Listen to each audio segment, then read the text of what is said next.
This is a special report from True Crime Today and the Hidden Killers podcast. Welcome back to our continuing coverage in the trial of Scot Peterson, the Parkland School resource officer. We're up to segment number 2 of today. Let's go to the courtroom. Okay, cross-examination. Good morning, Alan. Good morning. It's nice to see you again. Right? We spoke during your deposition, right? I remember. And did you have a chance to read through your deposition before you testified? Yes. Okay, the state provided that to you to make sure that it refreshed your recollection, correct? Yeah, a few weeks ago. Okay. So if I heard you correctly, you were in classroom 1250 of the 1200 building during the shooting, correct? I believe that was the number, yes. All right. And when you all emptied out into the third floor hallway, how would you describe everybody's demeanor? At first, it was pretty normal because no one really knew what was going on exactly. Did it look to you like any of the people around you had heard the shots that were fired on the first floor before the fire alarm went off? Well, I know the people who were in my classroom definitely heard it. I don't know about anyone else. From the demeanor of the other kids in the hallway, which you said was kind of normal, right? Yes. Would it be fair to characterize their demeanor as calm and like you would see anytime they walk down the hallway? Initially, yes. Okay. And then it changes when the shooter comes onto the third floor and begins firing, right? Probably a little before that, when we kind of heard shots. You could kind of hear it gradually getting louder and louder. And you would characterize, when you looked out the window, as a quick look, correct? I would say a little more than that. I was able to pause for a second and take a good look. Okay. So when I asked you whether it was a quick look, you're saying that that's not your testimony. Well, it was a quick look, but it was more than just a glance. Okay. And what you did see was not my client by the 7-800 building, but fairly close to the 1200 building, correct? Correct. And you saw him with his gun out, correct? Correct. And you definitely saw him looking towards the west, correct? Correct. And he was definitely looking towards the football field, is what I heard you say, correct? Correct. Okay. And the prosecutor asked you about him being on his radio, police radio.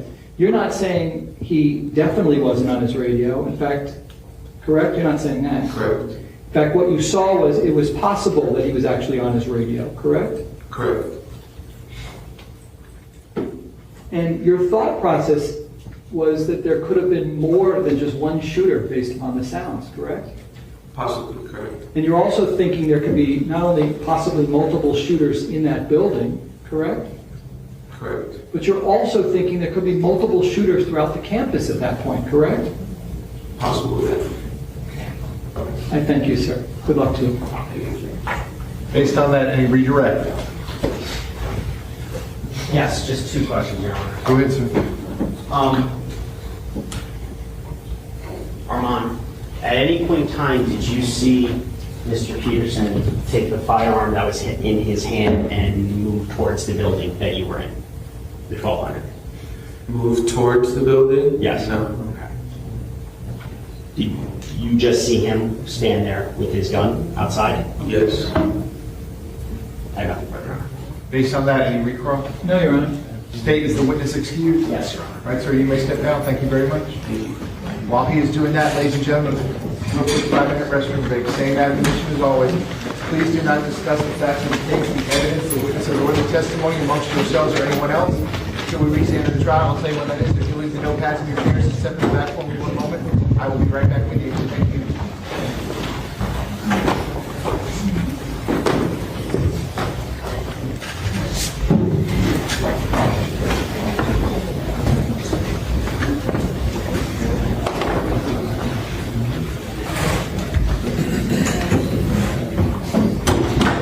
Okay, we're outside the presence of the jury. Everyone can be seated. Real quick 5-minute restroom break. We'll be in recess for 5 minutes.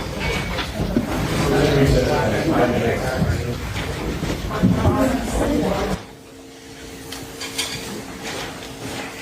gentlemen, those of you who don't have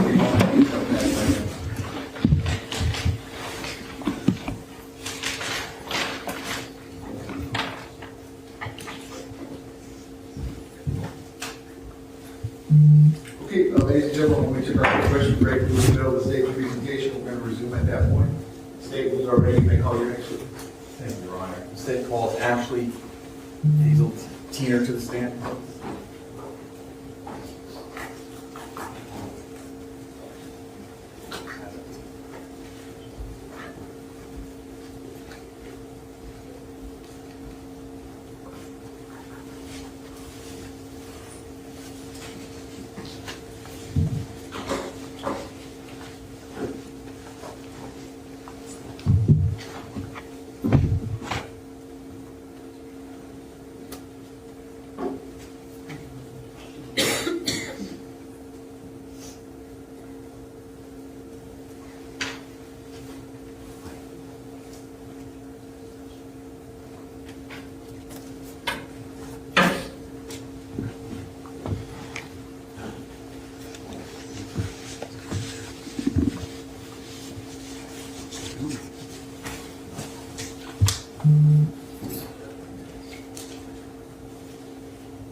And if I can get you to come all the way up here to the witness stand, please, when you reach it, you can just stop and look at me.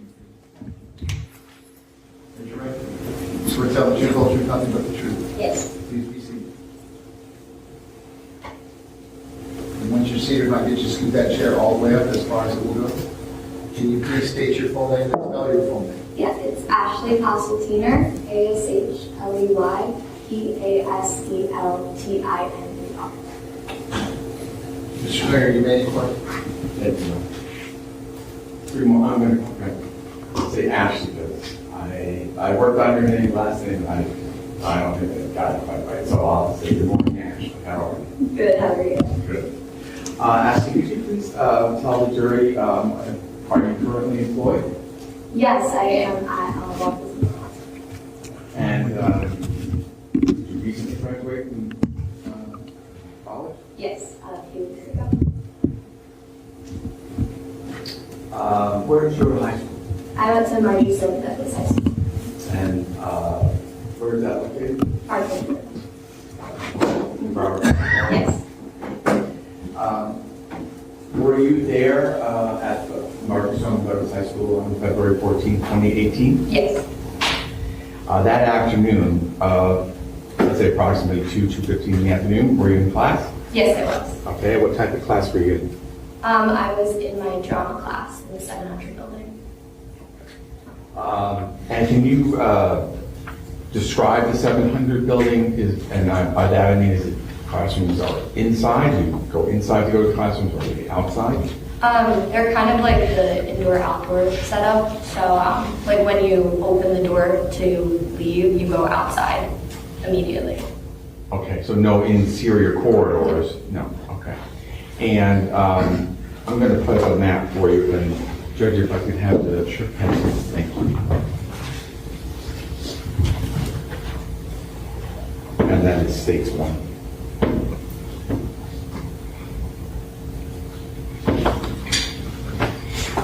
Give me 1 second. Sure. Okay, go ahead. Thank you. Ashley, you see, if you could hit the pencil and then go ahead and circle for us which building is the 700 building. Yeah, here. Oh, that's where my classroom is. Okay, so you made a circle that could you just make a little line around the whole building itself? Yeah. This is Thank you. And so the inner circle then that you've drawn would be where your classroom was located? yeah, around there. Okay, and what building did you, if you're exiting your classroom, which building did your classroom face? The 1200 building. That afternoon, while you were in class, did anything unusual occur? Yeah, the fire alarm went off for the second time that day. Okay, do you remember when it went off the first time? Yes, it went off in my trigonometry class, which was earlier in the day. I forgot it. I think it was my second or third period. Okay, and which classroom was that in? Or building, I'm sorry, which building? That was also in the 700 building on the second floor. All right, and did that alarm trigger an evacuation? Yes. Okay, so you actually left the classroom and went to, did you go to a designated location? Yes, I did. All right, and where would that designated location be? For that specific classroom on the second floor, we evacuated down towards the parking lot on the left side of the 1200 building, so in between the two buildings. Well, could you do me a favor and just put like a little X where that parking lot was Yeah, that you it was evacuated? around here. Okay. And did I catch it correctly? You said it was that classroom was on the second floor? Yeah, when the first fire alarm went off, I was in the second floor classroom. Okay. And what happened after you evacuated? It was pretty normal. We went outside, we waited for all like the fire marshals to come through, do their thing, check our fire alarms, and then we went back inside. Okay. And let me ask you, the classroom you were in that morning, did it face, when you were leaving it, did it face to the south or to the north? It faced the 1200 building also. Okay. Going back to the afternoon, classroom you were in was on the first floor. Yes. All right. But also facing the same direction? Yes. Okay. Now, do you have a fire drill for that classroom? Do you go to a different location than you did in the morning? Yes. Okay. And can you show the jury, please, by making an X where you would go to for a fire evacuation from the classroom you were in the afternoon? Yeah, it was right here.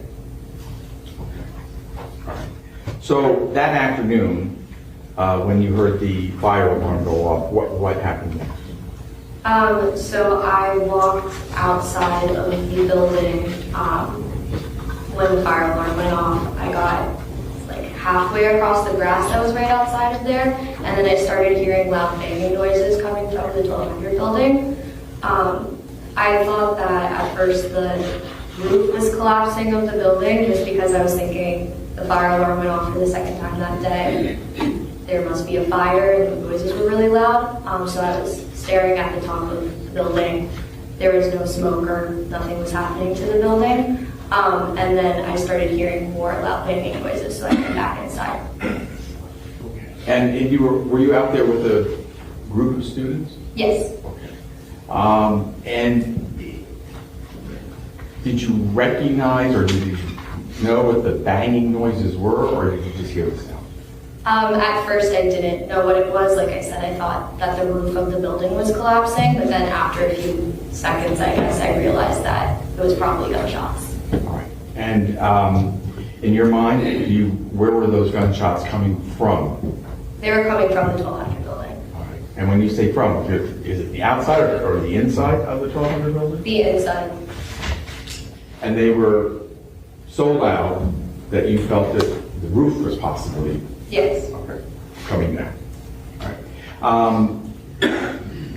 And if we can, you drew the two circles for us. Mm-hmm. So could you just maybe make a little dot inside those, whatever circle you feel is appropriate, where you were when you thought you heard those sounds and you thought maybe the building's roof was coming down? Sure.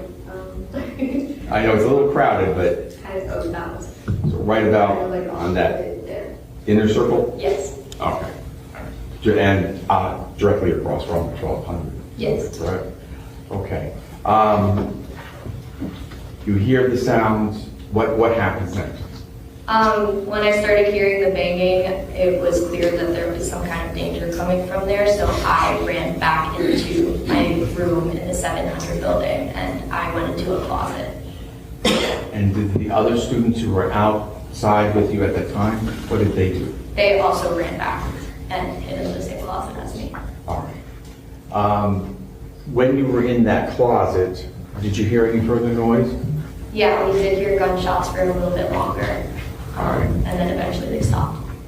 Were they as loud, less loud? Since you're now inside, how can you Yeah. describe it for us? I was behind two shut doors at that point, so they were definitely quieter, but we could still clearly hear the noise coming from the building. Okay, and can you tell, I think you've already sort of mentioned it, but can you tell the jury what those two closed doors where they were? Sure. So there was doors to come into my room, and then there was also a large storage closet at the back of my room, so we all hid in the storage closet. So the door to the closet and then the door to the classroom? Yes. The two doors in behind? Yes. And how long were you in the closet for? For about 2 hours until we were evacuated. All right. Did who evacuated you? The SWAT team. All right. And how did you, when they evacuated you, how did you exit the building? So that storage closet had 2 entrances, and the entrance to the bedroom was kind of in the middle of that courtyard area, like when you open the door, it went towards the courtyard area. So they evacuated us through that door that was further away from the 1200 building and had us go through the courtyard and then out to Pine Island. Okay, so I know it's getting a little crowded there, could you just put maybe a little circle or a dot where the courtyard area is? Yeah, so the door that we would have left was like here. Okay, and you got to that door from inside. Crossing inside the building? Mm-hmm. And then the courtyard is where just past where the little dot is? Yeah, it's the big square. All right. At any time, first of all, do you know who was did you know the school's SRO? School Resource Officer? Not very well. I knew that we had one. All right. Did you know what he looked like? No. So if you had seen him that day, you wouldn't know him if you had seen him? Not by name. Would you know him by his looks? I mean, they wear the uniforms, so I would have just assumed that it was our resource officer. All right. Did you see him at all that day? No. Okay. Yeah.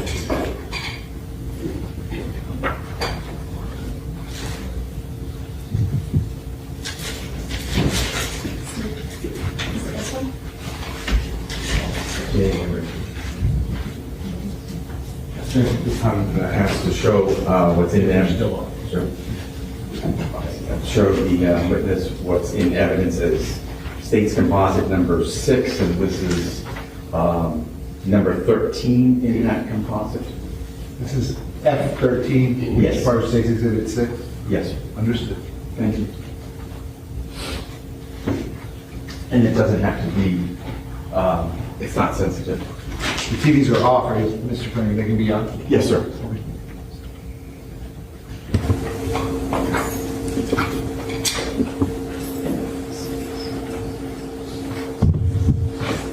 Can you see the video? Yes. Oh.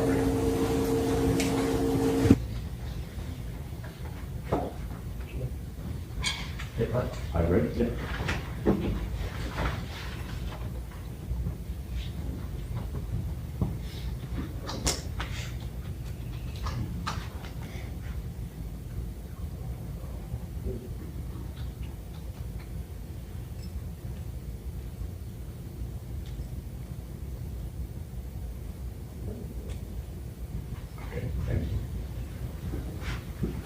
Do you recognize what was happening in that video? Yes.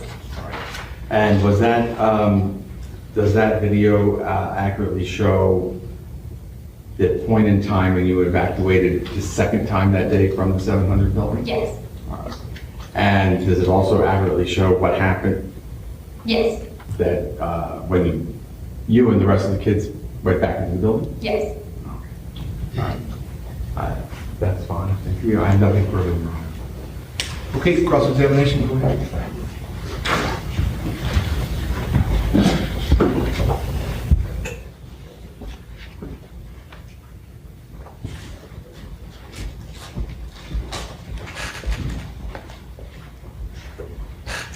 Good morning, Ashley. Good morning. Great to see you again. We met during a deposition, correct? Yes. You remember I asked you some questions under oath and a court reporter was present? Yes. Remember that? Okay. I treated you fairly, right? Yes. Good. Okay. First of all, congratulations on your graduation. Thank you. At the time, you were in 11th grade on the day of the shooting, correct? Yes. And you had production for theater. You were working on something, right? Yeah, we're working on a play. Right. This was a large class, I was told, right? Yes, there's about 60 kids in the class. Okay. And the teacher of the class was Melody Hertzfield, correct? Yeah, Melody Hertzfeld. Okay. And she's the drama teacher there, right? Yes. Theater teacher. Okay. And you were in her class, which is in the 700 building, correct? Yes. And that's the building right across from the 1200 building. Yes. And the fire alarm went off for the second time that day. Yes. First time it was earlier, and that was like a fire drill. Right? Yes. So my guess is it went off the second time. You all did not think that it was something real, right? We felt that it was weird that it was going off for a second time. Got it. And so how would you describe the volume of that fire alarm? It was a typical fire alarm, so enough to get your attention to leave the building. Would you use the words super loud? It was loud, yes. Okay. And when you hear the loud noises, you initially were not sure that they were gunshots, correct? Not at first. In fact, it sounded like something that was exploding or collapsing somewhere, correct? Correct, yes. And when you hear the first shots and then the secondary shots, your testimony is that my client was on a golf cart headed in your direction, correct? Correct. He wasn't standing next to you when this took place, correct? No, not directly next to me. You didn't see any broken windows or any bullet holes or anything like that, correct? No. Nor did you see any smoke coming out of the 1200 building, correct? No. You didn't see anyone who had been shot from where you were standing, correct? No. In fact, when you look into the building, let's say you look at the first, second floor, third floor windows, you can't see in to see the carnage that was created by Nicholas Cruz, correct? No.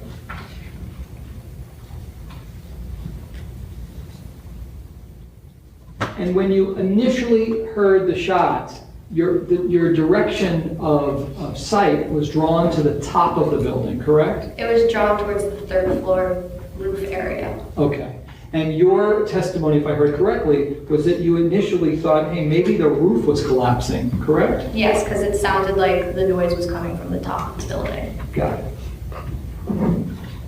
And what is the echo gain? There's a hallway that echoes in that area. Okay, tell us about that. Towards the end of the hallway, there's a long, kind of like indoor-outdoor hallway that's more enclosed than the others that you can hear echoes up and down. Okay. And when you see towards the end of the hallway, is that towards the 800 building? Or is that, where towards the end of the hallway? I'm not exactly sure what the number of the building was, but it was towards our auditorium. Okay. And would that have been closer to... Do you know ultimately where my client was positioned? Did you find out where he was positioned during the shooting? I believe it was towards the right of me. Okay. So would that have put that area of echo, would that have been closer to where my client was positioned? Correct. Okay. So when you say the echo game, tell us what that game entails and what you would do. When we would be rehearsing for shows later at night or moving in between the auditorium, we would, yell echoes towards each other just because it would go up and down the hallway. So without question, you experienced, even before the shooting, a pronounced echo in that area, correct? When we were directly inside of the hallway, yes. Okay. I wish you the very best. Thank you. Based on that, any redirect? Just a few questions. Go ahead, sir. Actually, first question I'd like to just confirm with you. You saw in the video the group of kids. Yes. And you were in with that group of kids, correct? Yes. Okay. In your mind, how close was that, or how far was that from the 1200 building? I'd say about from like where I'm sitting now to like seats over there. You're in the courtroom, the chairs or the benches, do you mean in the back? Like the benches. Okay. You're the first person to stand or sit. All right, and so when you're in that area, okay, you're not in that echo hallway, No, not correct? at all. Okay, and Are you familiar with the east end, the front of the 1200 building? Yes, You've walked by that building many times? many times. And if you were standing, do you remember all the water pipes that are sort of in the front of that building? Okay. If you were standing in that area, would you be in the echo hallway? No, that would be behind you. So Okay. if so you're that- standing in front of it, you wouldn't hear it All right, so you wouldn't have an echo because you're not in the hall. because you're not inside the hallway, correct? All right. Further questions? Based on that, any recross? No, Your Honor. State, is the witness excused? Yes, sir. You may step down. Thank you very much. While she is doing that, State, you may call your next witness. State Coast Officer Richard Best.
Sir, if I could have you come all the way up here to the witness stand, please.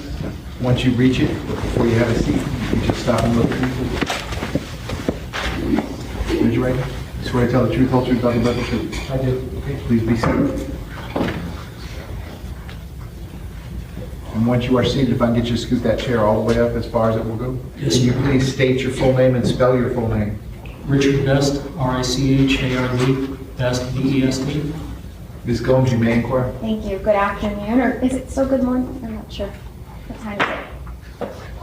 Good morning. Could you please introduce yourself to the jury and tell them where you currently work?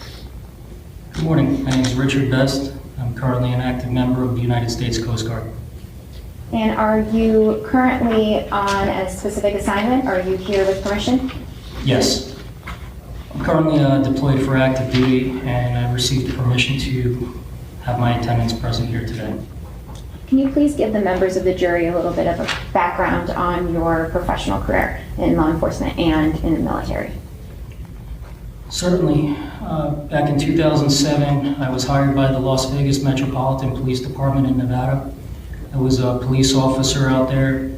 I participated in a couple of different assignments, mainly road patrol, and a little bit of additional training in certain areas with special investigations, gang response, intelligence, and due to family reasons, we decided to relocate to the East Coast. I relocated to South Florida, and I got hired by the Coral Springs Police Department in early 2013. I was a police officer with the city of Coral Springs for about 10 years. Worked as a patrol officer, field training officer, training newer officers, member of the department's honor guard, critical incident stress debriefing team, civil unrest and tactical support unit, and participated in various other training programs for the betterment of the agency. I enlisted in the United States Coast Guard in 2018 as a reservist, and I was a maritime enforcement specialist, stationed out of Lake Worth Inlet, Riviera Beach. Fulfilled my obligation with the Coast Guard, simultaneously working as a police officer. And with the Coast Guard, I was a maritime enforcement specialist with law enforcement functions on the water until last summer when I commissioned as an officer within the United States Coast Guard. I was assigned to Sector Miami. The easiest way to differentiate that was more operational to administrative with emergency management. And then in October, I was tasked with fulfilling a temporary critical fill to support families of Coast Guard members who are sick, injured, deceased, and ensure veterans get the proper benefits they're entitled to regarding military funeral honors. Not easy to talk about yourself, but that's about it. I appreciate it. You mentioned that you enlisted in 2018. In February of 2018, were you working with the Coral Springs Police Department? Yes, I was. Okay.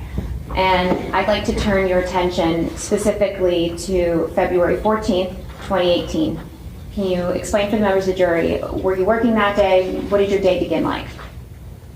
I believe I was working they called it a mic shift. It was to support with, due to staffing issues and high calls for service, they assigned several officers to more or less work the busiest time to supplement the regular calls for service, the officers taking the reports and everything. So it was either 2 p.m. to midnight or 12 p.m. to 10 p.m. and it was the beginning of that shift. At approximately 2:20 in the afternoon, did you receive a call out? I did. Explain what happened. I was in the report writing room at the police department on Coral Springs Drive with a couple of other officers, and we heard Sergeant Bill Reed on the radio ask dispatch if there was shots fired at Marjorie Stoneman Douglas High School. Dispatch said they were receiving a lot of calls, and it was just instinctive. Everybody got up and everybody ran to the parking lot and we all drove together.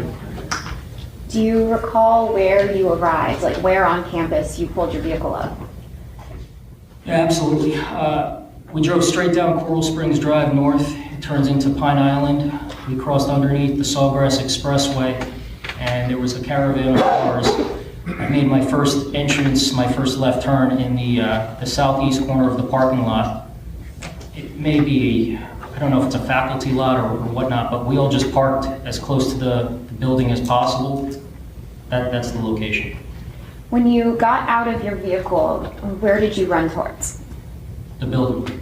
And when you say the building, do you mean building 1200? Yes. As you're running towards building 1200, who do you see? What happens?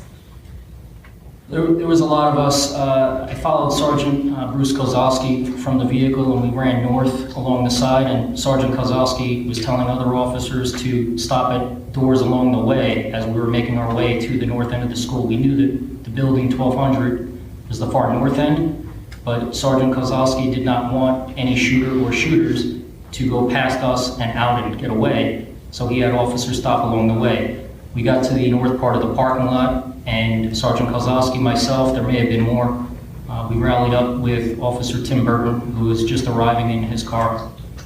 Now, you mentioned that you were concerned that there may have been still the shooter on campus. Is that correct? And we had every bit of thinking that he was actively there. So when you're running towards the building, do you believe that you may encounter the shooter? Yes, I was fully prepared to be shot at, unfortunately. And while you're running, do you hear any gunshots? We did not. And how does the fact that you don't hear gunshots alter, if at all, the way that you're moving through that campus? At that particular time for us, it had no effect whatsoever. We felt that, or I shouldn't say we, I felt that the shooter was there, he was on the campus, and I did not want another person to get shot, and I wanted to locate him as quick as I possibly could. When you meet up with Tim Burton, where are you in proximity to the 1200 building? I didn't know the building at the time, but now I know that Tim Burton was just to the east of it.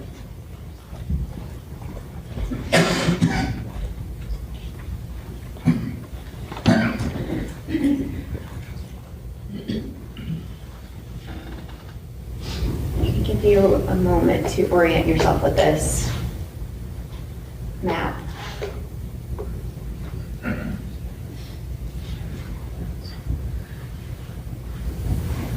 Now I'm going to zoom in to the 1200 building, and if you can describe for us where in between the 700 building and the 1200 building you arrived? If you're looking at the P in Pine Island, I'm sorry, sir. Ms. Gomes, you want him to use the annotator? Yes, please. Okay, give me one second. And is it blurry for you? no, I can see it just fine.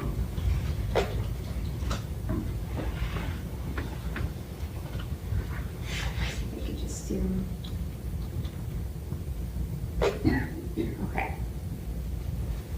Go ahead. And I selected the marker for you, so you should be able to mark the screen.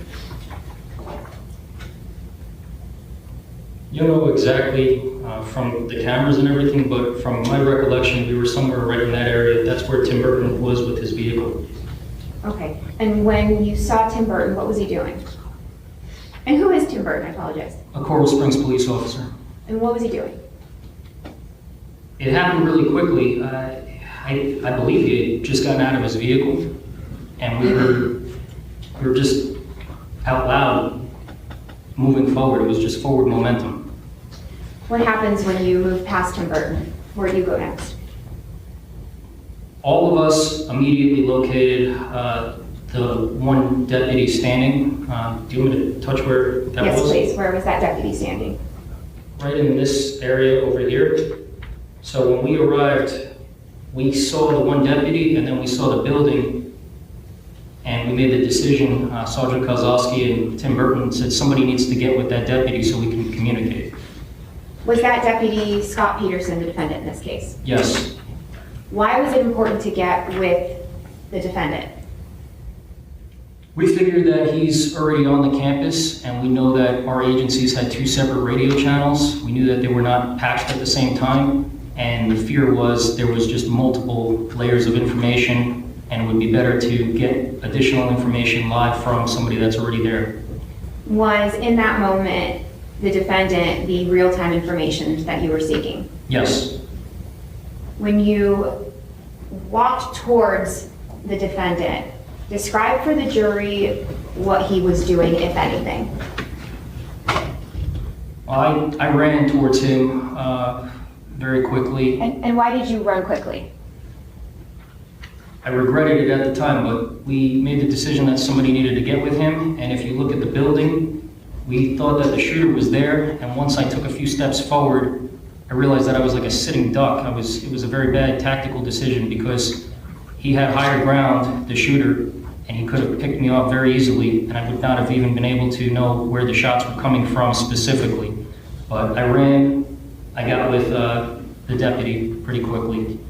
In that situation where you're exposed, would the position that, is it, how do you say his name? Kozlowski? Kozlowski. Kozlowski. Was Kozlowski in a safer position in that moment? Nobody was really in a safe position. It was just very fluid.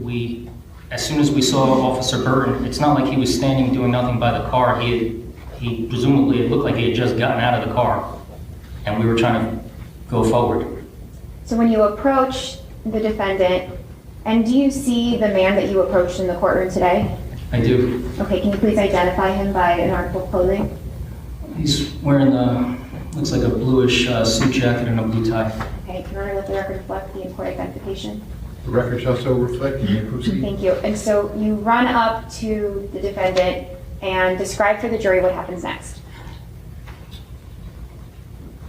I literally said, "Hey brother, what do we got?" And he said, "Shots fired, 2nd or 3rd floor." And he was standing there looking at the building in front of us, the 1200 building. And I don't think I used the radio. There was a lot of radio traffic. And I just remember yelling out, "Shots fired, 2nd or 3rd floor." And that was directed towards Sergeant Kozlowski, Officer Burton. And there were definitely other officers there. I don't recall specifically other than Officer Whittington and Officer Carvalho, but there were more officers there. When the defendant said shots fired, 2nd or 3rd floor, was it obvious that he meant inside the 1200 building? Yes. After the defendant told you where the shots were coming from, what did you do next? There was radio traffic between a lot of people, but mainly Sergeant Kozlowski and Sergeant Mazzi. Sergeant Mazzi's team of officers was on the opposite side. So, like here, for example, that's the west side. there was a group of officers over there, and then Sergeant Kozlowski and these officers went over here, which is the east side. And there was a lot of just yelling back and forth. The fear was you never want to have law enforcement go into two opposite sides where they could potentially shoot each other. So there was a lot of specific intended communication. Knowing that there was enough people on both sides, presuming that there was other people on the north side, which is over here, I stayed with Deputy Peterson briefly, and my thinking was, if any of these officers approach the shooter, if he jumps out of the window or if he comes this way to run, I am going to tackle him, I'm going to get him, I'm going to engage him. So while you were standing at that location, were you making observations of what the other officers were doing? Absolutely. At some point, did you make the decision to no longer stand where you were standing? Yes. Explain to the jury why you made that decision to move away from the position that you and Deputy Peterson were standing. It's twofold. First, hearing the radio traffic back and forth, knowing that it's a 3-story building and it was clear that the first floor was cleared. Officers were making their way through the second floor and the third floor, and I just figured at that point I'm not doing anything over here. It didn't make sense to me to stay over there. I figured if he was going to jump out, it would have already happened. And then the second part of it was, I don't remember where I got this information from, but I specifically remember hearing the shooter's on the third floor making his way down to the second floor with a gas mask.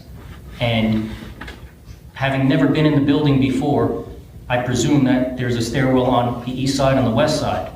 I ran to the closest one, positioned myself in the stairwell. I met up with Officer Capri, who joined me, and we stood there holding our rifle up, and it felt like a really long time, but it probably wasn't. And we were just waiting and waiting and waiting for the shooter to come down from the third floor to the second floor. And I 1000% believed it was going to be him or me or him or Officer Capri. There's no way that somebody was going to do what we knew took place without a shooting going back and forth. When you ran towards that building, you said you didn't know the layout perfectly, but you wanted to get towards the stairwell. How important was it in that moment to have someone who understood the layout of that building relay that information to you? I mean, it would have definitely helped out a lot, but at the same time, in this kind of situation, time is of the essence. You don't even have time to sit here and, draw out a map and ask somebody for guidance. It's almost, if this is your first time in the courtroom, you pop open the door and you look in the back, you look to the walls, you look around, you're assessing as you go. You have to move fast in these. In that moment that you made the decision to leave that position and to run towards that building to confront the shooter, did Deputy Peterson come with you? No. Did he remain standing in his position? I don't recall where he stood, but I remember when I came back out a significant time after, he was still there.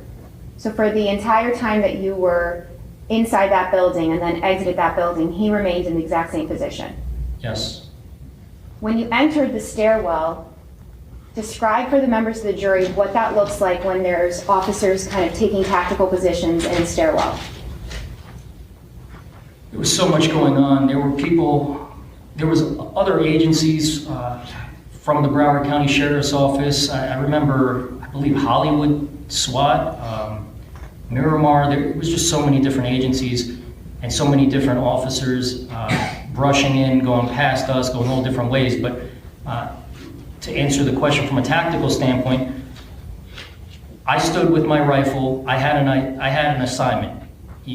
A lot of times with law enforcement, we look at these as problems, to solve a problem. So my problem was, I'm in the stairwell, I think the shooter's going to come down. That's my job. I have to trust the people behind me to my left and to my right to do their job. I knew that there was somebody else looking down the hallway. I knew that there were other officers on the second floor clearing classrooms, clearing buildings, doing things of that nature. You can't really focus too much on everybody else's tactical assignments. You have to trust your team and trust the training of the other officers and the other agencies. Did everybody kind of find a job and do it? Yes. And all these different agencies, different radios, everybody was able to kind of work together? Yes. As you stand there with the rifle pointed, did the shooter ever come down? No. Explain for the members of the jury what happened next. It was like the gust of wind comes out of the sail. At some point, there was information, I believe it was over the radio, that the information that the shooter was coming down the stairwell came from somebody who had watched this on surveillance camera, on a security camera. And at some point, it was relayed to all of us that that information was delayed. I want to say like 20 minutes delayed, because the person was rewinding the video, trying to locate the last place that they had the shooter. And when the information was relayed to us, we thought it was real time. We thought it was live. And it was significantly delayed. When did you realize that? We were still in the stairwell, and then it was relayed that he had gotten out of the building and he was probably gone. And it was at that time, and then we transitioned to basically rendering aid. Explain for the members of the jury, have you ever taken classes while you were at the Coral Springs Police Department or Las Vegas, the Coast Guard, on rendering aid in a combat sort of situation? So this really isn't all that new. With Las Vegas Metropolitan Police Department about 12 or so years ago, they implemented what was called MACTAC. Everything has an acronym in law enforcement and military. It's multi-assault, counterterrorism, action capabilities, or something along those lines. But the thought process in Las Vegas was, if you're responding to a hotel or a casino or a high-value location and you're a lone officer, you have got to stop an attack, possibly a terrorist attack. And there's different situations where you would form up a team. There's different situations where you're expected to go in yourself, and you have got to make a confrontation. Fast forward a little bit to, and there wasn't too much implementation on medical from Las Vegas at that time. It was more just confronting a shooter or confronting a terrorist attacker. Fast forward to Coral Springs. I hired on in 2013. I want to say it was maybe 2015 or 2016.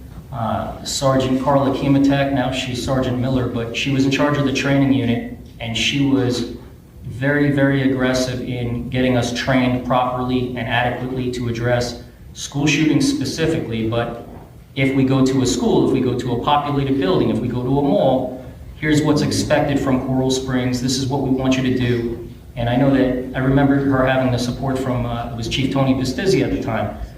So we did an extensive amount of training, and we're fortunate because it's not that big of a jurisdiction. We've got a lot of firefighters, paramedics, EMTs, but it was ingrained upon us that we may have to render immediate medical aid when possible to save somebody's life. So they didn't have a fancy name for it. I want to say it was just maybe stop the bleed, or just stopping the bleeding. That was the emphasis for us. And then with the Coast Guard, for years they've had it's called Tactical Combat Casualty Care, and it's a similar premise with all three agencies.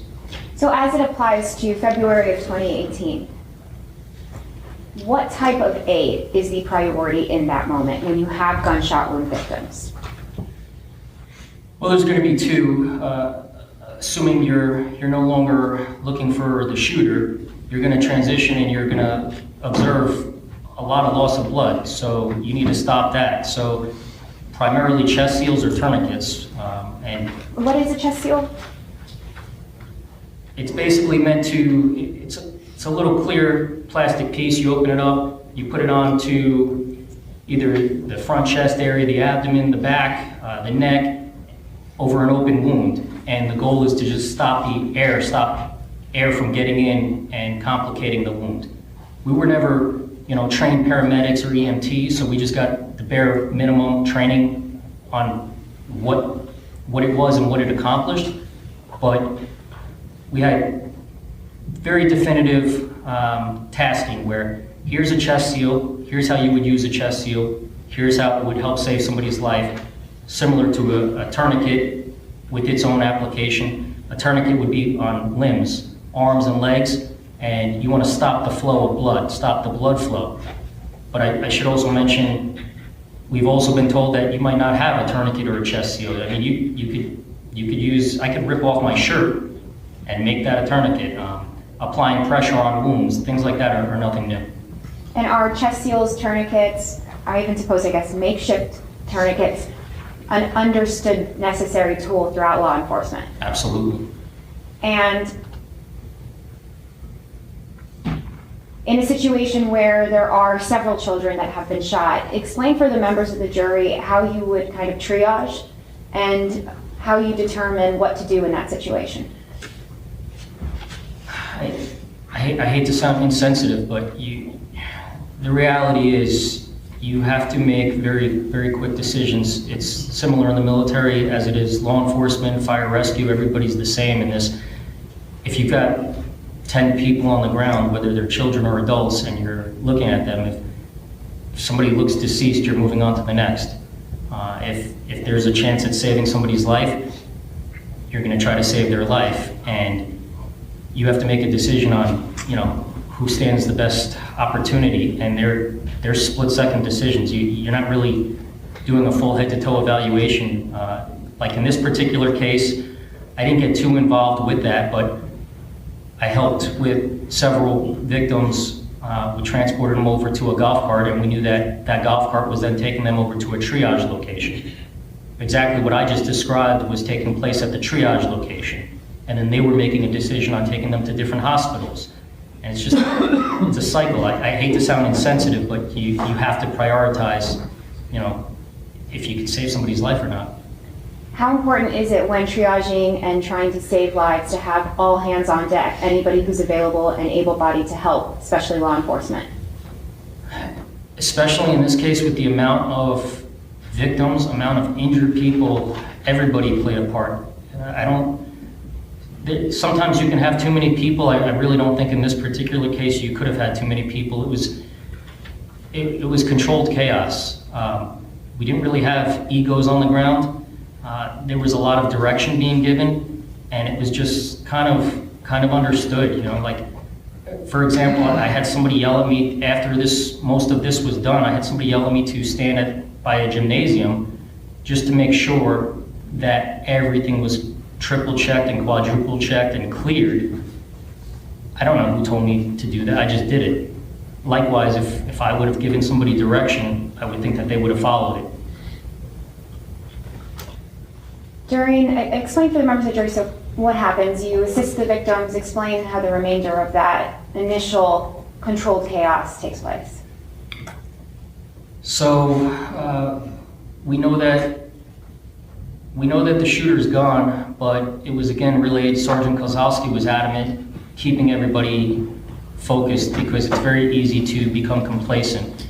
And when we found out that the shooter had left the campus,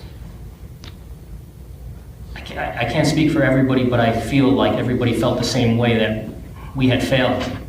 We didn't get here quick enough. We didn't do enough. We didn't catch him. And it was important that we knew that there could potentially be bombs, there could be booby traps, there could be other shooters, there could be other people, there could be other situations present, and we can't just, walk away. We knew that those that needed medical attention were getting medical attention, but we couldn't just put our heads down and think that, okay, there's no more threat. There was a ton of faculty. They were absolutely incredible and amazing.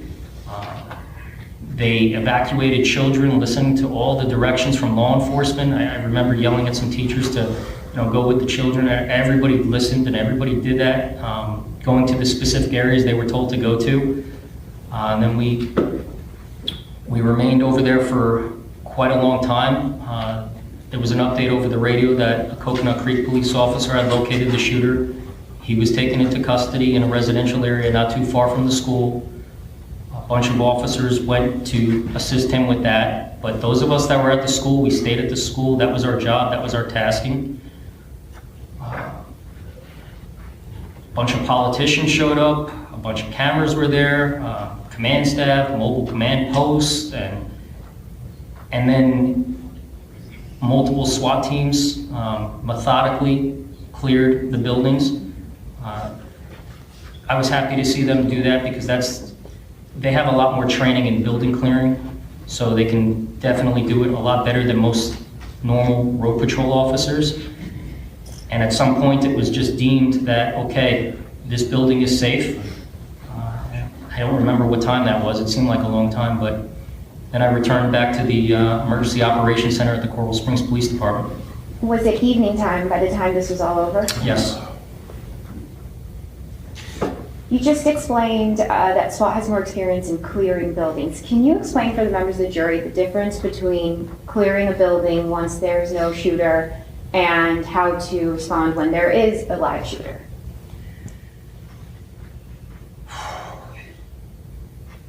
If you can visualize responding to a shooting taking place, every single time you hear a gunshot, presumably somebody's getting shot. Every gunshot, it might not necessarily kill somebody, but at the same time it can. So if you're responding to a shooting taking place and you hear gunshots going off, you can very reasonably feel like every single time there's a gunshot, somebody's life is being taken, somebody is being killed, somebody is now dead. I don't know how else to visually explain or describe that, but that's why after Columbine, there's this huge push on law enforcement across the country to adapt this response. It's not that I as one police officer want to ever go into that situation by myself, but that's the understanding. I mean, you sign up to do this job and that's it. To answer your question further, I remember the second part. With SWAT methodically clearing a building, if there is no shooting taking place, from a road patrol perspective, I receive training, but it's not consistent training with building clearing. The SWAT team, they train usually once or twice every single month, and that's their bread and butter. It's like telling a cook how to make a meal. I mean, that's all they do. So they know how to do it safely, quickly, efficiently. They have more protection, greater weapons, etc. But going back to that day when we felt that the shooter or shooters were no longer present, it was great to have trained SWAT officers from multiple agencies conducting the building clearing because they're going to be very methodical. They're going to know the hard corners, what to look for, avenues of escape, things like that. And if you wanted a bunch of patrol officers to do it, it would take us far longer. It wouldn't be as safe, and it wouldn't be as effective. Is it necessary to have SWAT in order to enter a building to confront a shooter?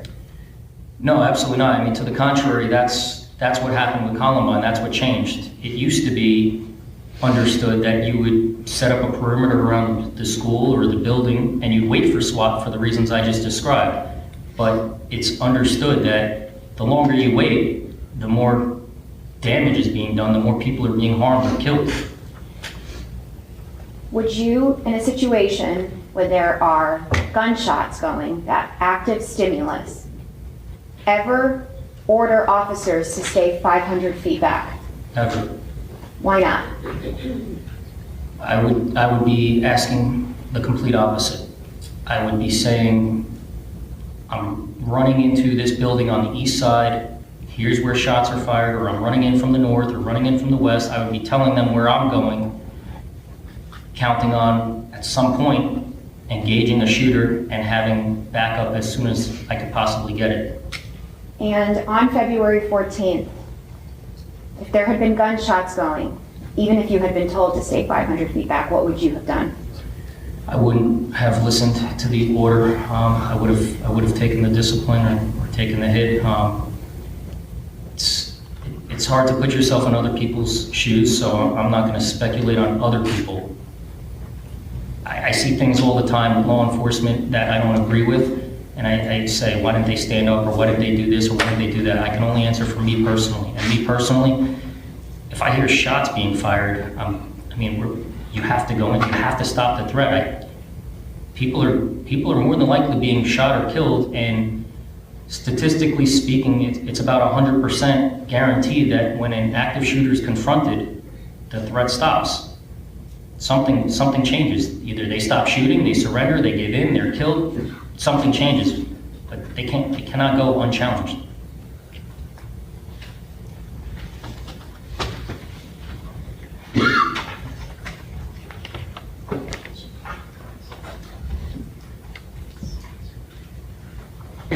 Ladies and gentlemen, we're going to press pause on the direct examination of the witness at this point. I'm going to send you to lunch, and we're going to pick it up after the lunch break. Same admonition as always.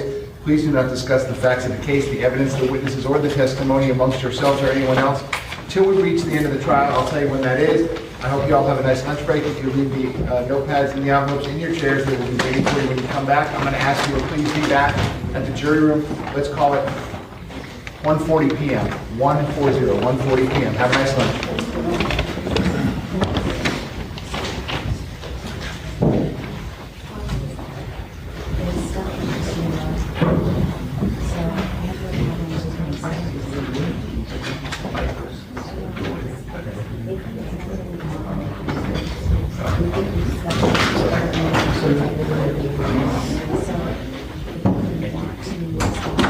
Okay, we're outside the presence of the jury. Everyone can be seated. So, sir, I'm going to have you step down. You can talk to anyone you want about anything you want, except your testimony in this case. It's just like you're on the witness stand. And I'm going to ask you to be back here at 1:40 p.m. Yes, sir. Okay?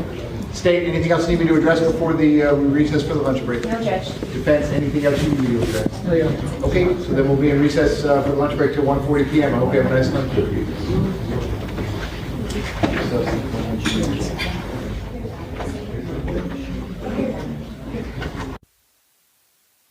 That concludes segment number 2 in today's coverage of the trial of Scot Peterson. There is more to come.